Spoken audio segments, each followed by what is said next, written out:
গাধাকে সৃষ্টি করার পর তাকে বলা হলো সকাল থেকে সন্ধ্যা পর্যন্ত তাকে ক্লান্তিহীন পরিশ্রম করতে হবে,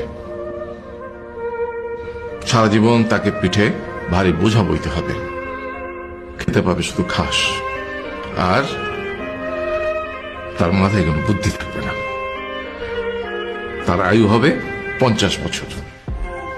গাধা করজোড়ে সৃষ্টিকর্তাকে বলল, আমি এত বছর বাঁচতে চাই না, আমাকে 20 বছর আয়ু দেওয়া হোক।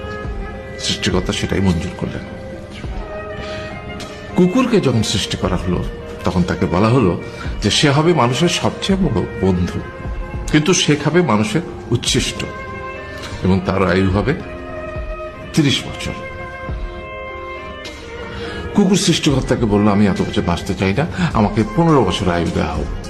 সেটাই মঞ্জুর করা হলো। এরপর বানরকে বলা হলো, তুমি শুধু গাছের এ ডাল থেকে ও ডালে ঝুল খাবে এবং নানান রকম ফন্দি ফিকিরি করে মানুষকে আনন্দ দেবে, তোমার আয়ু হবে 20 বছর। বানর বলল, আমি 20 বছর বাঁচতে চাই না, আমাকে 10 বছর দেওয়া হোক। সেটাই মঞ্জুর করা হলো। এবার এলো পুরুষ মানুষের পালা। তাকে বলা হলো যে তুমি হলে প্রাণীগুলোর মধ্যে সবচেয়ে বিচক্ষণ এবং বুদ্ধিমান, সেই জন্য তোমাকে প্রাণীদের শিরোমণি করা হলো এবং তোমার আয়ু হবে 20 বছর। তখন পুরুষ মানুষ বলল, করজোড়ে বলল সৃষ্টিকর্তাকে যে 20 বছর আয়ু অত্যন্ত কম, হে প্রভু, আমাকে ওই গাধার সে যে 30 বছর আয়ু চায়নি সেটা আমাকে দেয়া হোক, ওই যে কুকুর 15 বছর ফিরিয়ে দিয়েছিল সেটাও আমাকে দেয়া হোক, আর যে বানর 10 বছর নেয়নি সেটাও আমাকে দেয়া হোক। 20 বছর অত্যন্ত কম, আমি দীর্ঘদিন বাঁচতে চাই।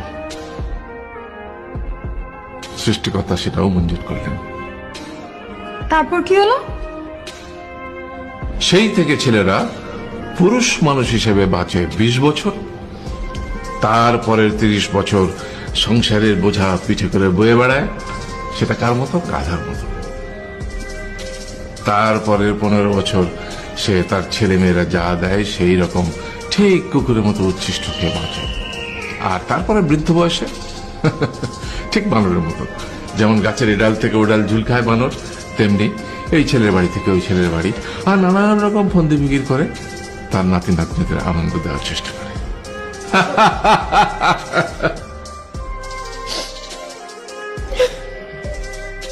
আরে